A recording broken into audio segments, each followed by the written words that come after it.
Divine Intimacy number 371, The Purification of the Blessed Virgin Mary, February 2nd.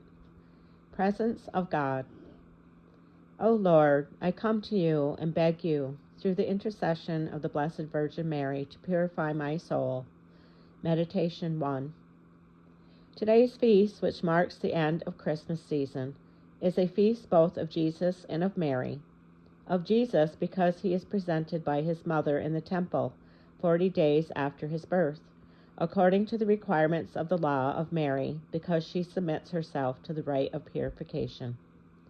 The liturgy celebrates primarily the entrance for the first time of the infant Jesus into the temple. Behold, the Lord, the ruler, cometh in his holy temple. Rejoice and be glad, O Zion, and hasten to meet your God. R.B. Let us, too, go to meet him, emulating the holy sentiments of the old Simeon, who came by the Spirit into the temple. Gospel Luke 2:22-32. And filled with joy, received the divine child into his arms. In order to celebrate this event more fittingly, the Church today blesses candles and gives them to us. With burning tapers, we enter the temple in procession. The lighted candle is a symbol of the Christian life, of the faith and grace which would shine in our soul. It is also the image of Christ, the light of the world, a light to the revelation of the Gentiles, according to Simeon's Canticle. The lighted candle reminds us that we must always bear Christ in us, the source of our life, the author of faith and grace. By his grace, Jesus himself disposes us to go to meet him with livelier faith and greater love. May our meeting with him today be particularly intimate and sanctifying. Jesus is taken to the temple to be offered to the Father. Although being God, he was not subject to the prescriptions of the Jewish law, as were the other firstborn of the Hebrews. He is the victim who will be immolated for the salvation of the world. His presentation in the temple is, so to speak, the offertory of his life. The sacrifice will be consummated later on Calvary. Let us offer ourselves with Jesus.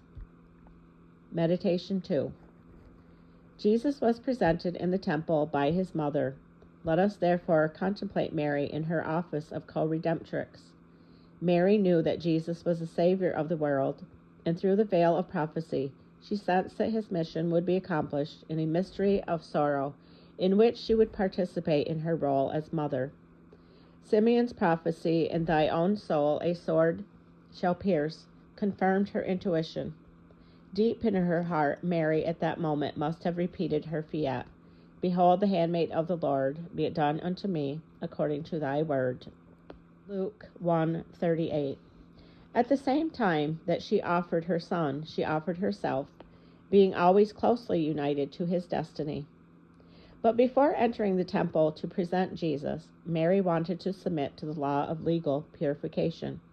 Although she knew she was a virgin, she put herself on the level of all the other mothers, and standing with them, humbly awaited her turn, carrying a pair of turtle doves, the offering of the poor. We see Jesus and Mary submitting themselves to laws by which they are not bound. Jesus does not need to be redeemed, nor Mary to be purified. These are lessons in humility and respect for the law of God. There may be some laws by which we are bound, and from which our pride, by false pretexts, seeks to exempt us. Such dispensations are abuses sought in the name of rights which do not really exist. Whereas Mary had no need to be purified, let us humble ourselves and acknowledge our extreme need of interior purification. Colloquy. O Jesus, you went to the temple to offer yourself. Who offered you? The Virgin Mary, who has never had and never will have an equal. You were offered by Mary, who, through the mouth of wisdom, was called by your Father, the all-beautiful, all-fair. To whom were you offered? To God, the infinite being, sublime in his creation, fruitful in his heritage, unfathomable in his designs, gracious and sweet in his love. What did she offer?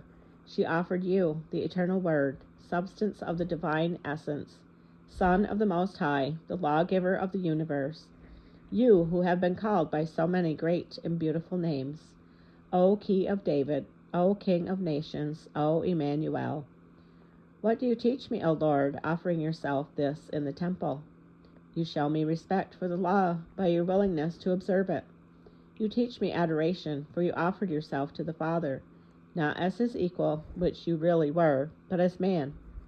Here you have given me a model of the respect which I owe to your law, not only to the 10 Commandments, but also to my holy rule and constitutions. This law is all sweetness and delight for me, but I make it bitter when I do not renounce myself, for then, instead of my bearing it sweetly, the law is obliged to bear me. St. Mary Magdalen de Piazzi. O Jesus, through the hands of Mary, I wish to offer myself today with you to the Eternal Father, but you are a pure, holy, and immaculate host, which I am defiled with misery and sin. O Mary, my mother, you were willing to be purified, although you were free from the slightest shadow of imperfection. Purify, I beseech you, my poor soul, so that it may be less unworthy to be offered to the Father along with Jesus, who is your Son, as well as his.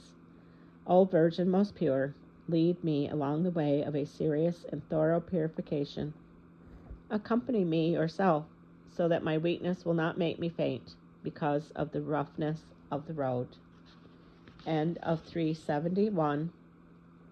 The Purification of the Blessed Virgin Mary.